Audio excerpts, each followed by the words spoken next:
Wouldn't it be nice if we could stop judging ourselves on such a harsh scale compared to the rest of the world? I mean, we're burnt out, exhausted, and still trying to be the yes people for everyone all the time because we built this impossible mountain to climb to be deemed as worthy and enough. But what's the result of living a life where the standards we have for ourselves are so drastically different than those we give others? Are we allowing ourselves the opportunity to grow, evolve, and celebrate life, or are we just creating a self-fulfilling prophecy where we will forever feel like we are less than, unworthy, and not enough? Exactly. And now it's time we learn to let that go, because I can tell you something right now. The only thing those impossible standards and bitter self-evaluations are going to get you is more shame, topped with shame, and some extra shame.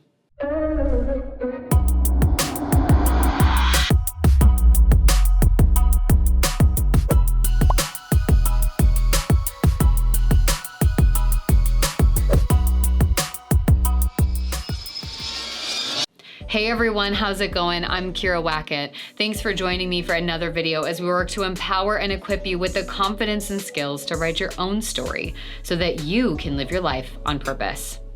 Today we're talking about all things self-esteem, what it is, what is actually meant when we say it, and that positive self-esteem is something that we can cultivate but also not our destination, all those things.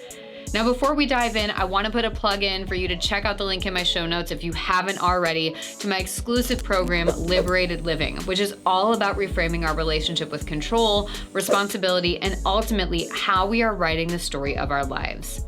Now, the program runs twice a year and is limited to just 8 people each time, so be sure to snag your spot today if you are ready to take this work to the next level.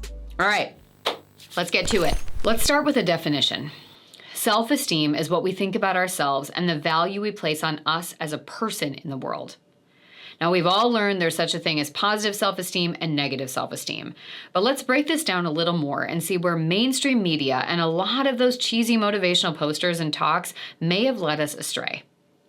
Negative self-esteem, often referred to as low self-esteem, is when someone has an overall negative view of themselves, so much so that they might find themselves to be inherently not enough. This stems from early experiences and often deeply held beliefs about what it means to be worthy or lovable, and the self-evaluation that one hasn't met that subjective criteria.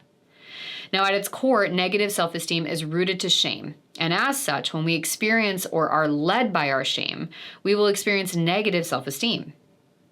On the other hand, positive self-esteem, otherwise known as high or healthy self-esteem, is when one is able to think about themselves in a more balanced way. This is one place where many of us were taught wrong and given false expectations about positive self-esteem.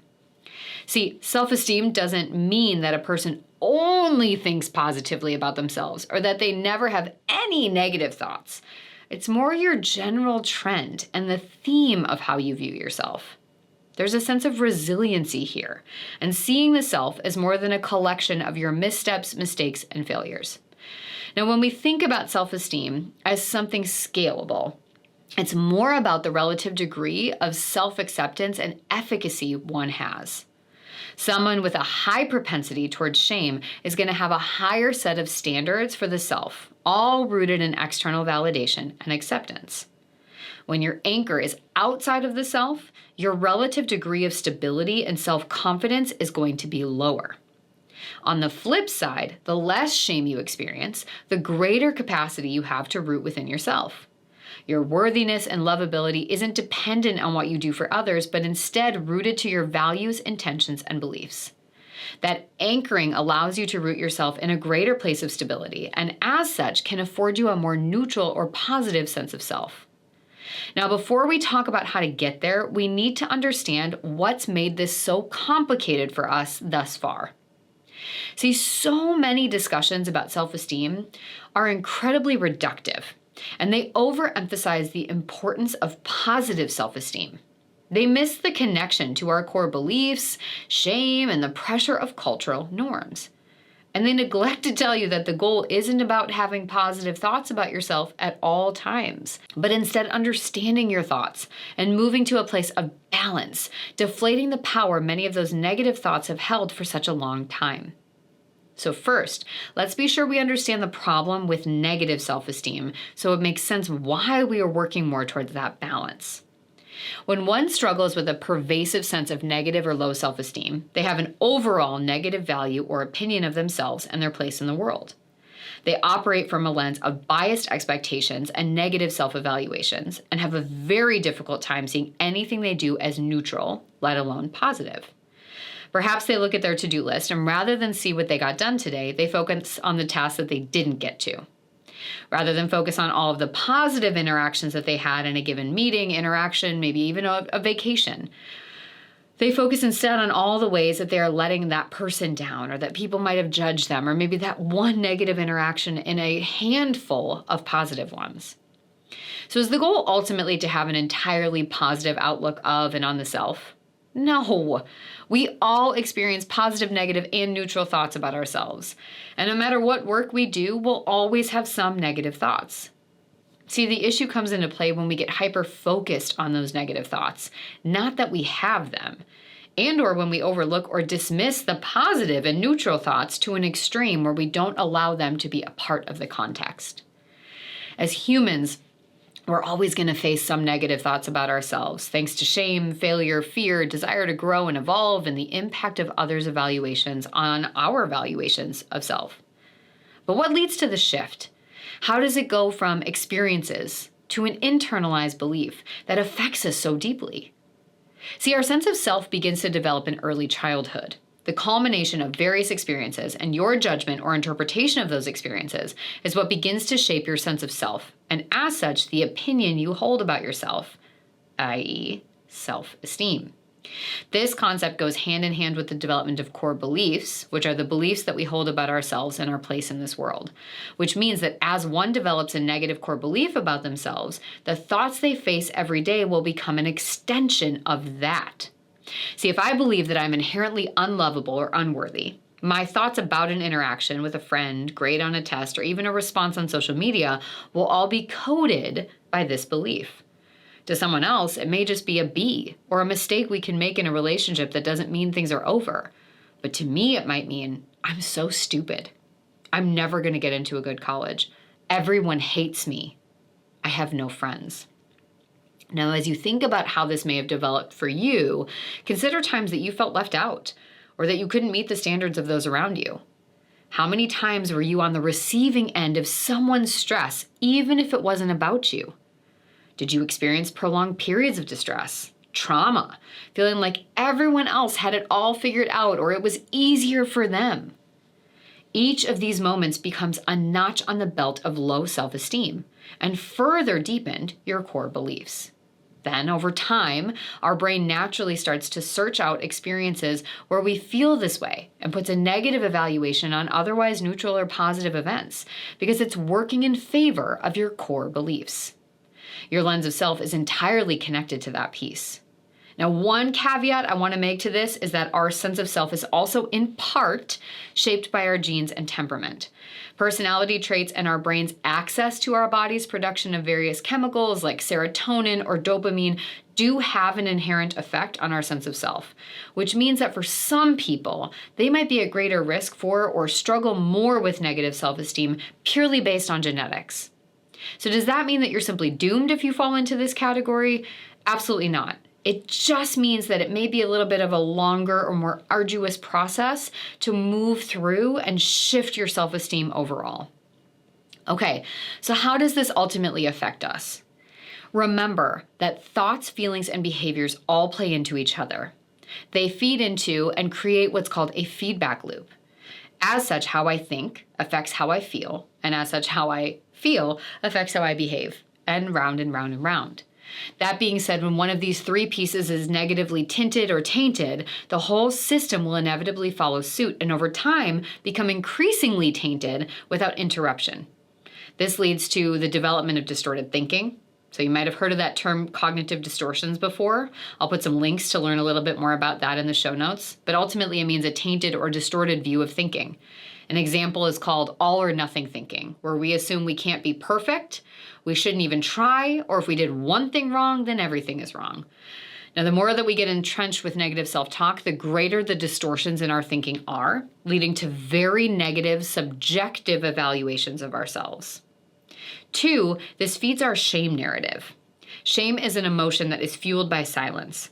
The more our thoughts are riddled with self-deprecation and distress, the more shame grows and can disrupt our everyday lives, leading to the shame defenses of moving away, moving towards, or moving against.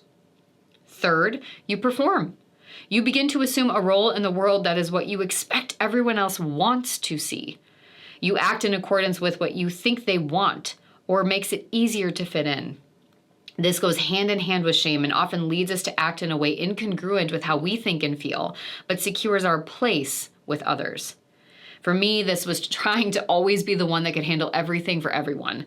Even if I was exhausted, burnt out, overwhelmed, tired, I didn't want to, or had my own stuff to deal with. Sure, it made others come to me more, but over time it just eroded my capacities to function in my daily life and made me resentful of them. Plus, it just primed people to assume Kira will take care of it, without assuming their own responsibility, and didn't actually establish productive or supportive relationships. 4, it leads to unhealthy or unfulfilling relationships. See that example that I just gave? Just kind of like that. The more you perform and exist in your shame, the greater likelihood that your relationships will suffer from superficiality and a misrepresentation of self. You'll feel resentful, frustrated, and stressed, but also get stuck in a loop of worry about the stability of your relationships and what will happen if you make a mistake in your performance or can't maintain the defenses shame has told you are vital for connection. And overall, you exist within the depths of your predictable crappiness zone, letting fear and self-talk keep you from doing what you want and being who you are, because you're already telling yourself it will never happen or that you aren't worth it. Okay, so now let's think about what we can do to change this. I want you to remember that the goal isn't to have positive or perfect self-esteem. Thoughts are similar to emotions. They're felt in waves. It's merely about not letting one particular thought or category of thoughts run rampant in your brain. So to get started, I want you to first begin to notice and let go of thoughts. This is point A. See thoughts as thoughts and not as rules or truths. We can notice them without allowing them to consume us or getting stuck on a particular thought or thoughts. Now, I love this video from Headspace that talks about this and really breaks down the importance of noticing without assuming or controlling. So check out that link down in the show notes if you just want a nice visual to help break that down more. Second, find the evidence.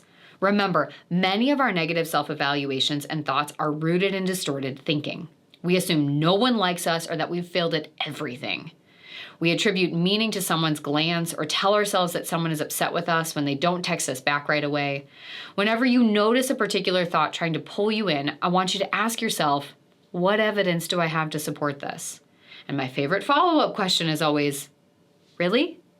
Yes, with a little bit of swagger and sarcasm. Challenge your brain to be able to make a case that no one can break, not just that you believe. And when you can't, ask yourself if there are perhaps other thoughts that might be more likely, or see about letting that thought pass without continuing to give it any more weight. Third, use neutral statements. Remember, our goal isn't to see rainbows and unicorns every day and assume that we're the most amazing people ever. While that would be nice, it's not attainable and it's not actually that helpful. Instead, we're simply looking for balance. We can't see any positive if we only root in the negative. And if we lose perspective, if we never focus on the neutral or try to see all aspects of ourselves and thoughts. When you notice yourself stuck in negative self-talk and negative self-evaluations, try finding a neutral statement. So, for example, rather than saying, everyone hates me, try, not everyone will like me. Or, I should have been more productive today, becomes, I didn't complete my to-do list today, and I was able to get some things accomplished. Rather than tell yourself, my legs are fat, I look ugly in this outfit, we could say something like, I'm feeling really uncomfortable in my body today. Or, my legs help me get around to do all the things that I want to do. Now, 4, surround yourself with people and situations that you feel safe and secure in. The more experiences or situations in which you feel triggered or uneasy, the greater the likelihood for negative self-esteem to take over. Our brains look for patterns. For me, as soon as I would even be around certain people, my mind would flip. Jordan would tell me it was as if I would become a different person. I was mean, petty, self-deprecating, things that didn't feel good about myself or for me, and definitely detracted from my life as a whole and the relationships that I coveted. Do a survey of the people in your life that don't add value or that contribute to that negative sense of self, and either cut them off or try to create more distance or healthier boundaries. Additionally, find more people and places that add a sense of security and comfort. And finally, 5, engage in more self-care. Seriously. Self-care practice releases oxytocin, the cuddle hormone, and can lead to increased positive self-regard. No, self-care doesn't just mean bubble baths. To learn more about what it actually is and how to begin doing it, I have some resources listed down into the show notes. But just remind yourself, it's a non-negotiable, it is a requirement, and this is just one more way it could help you on your shame resilience journey. Now, before you go, I want you to let us know in the comments one thing that you're taking with you from today's video and one negative self-evaluation or thought that you're leaving behind. Now, if you found this video helpful, I encourage you to hit that thumbs up, click subscribe, and of course, share this video with someone you think could benefit from hearing it. If you're ready to take the next step and work with me, remember the link in the show notes will take you to learn more about my new program, Liberated Living, that is in its 2nd season with just 8 spots and already getting filled up. So please make sure that you check that out and snag your spot if you are ready for it so that you don't have to wait until spring.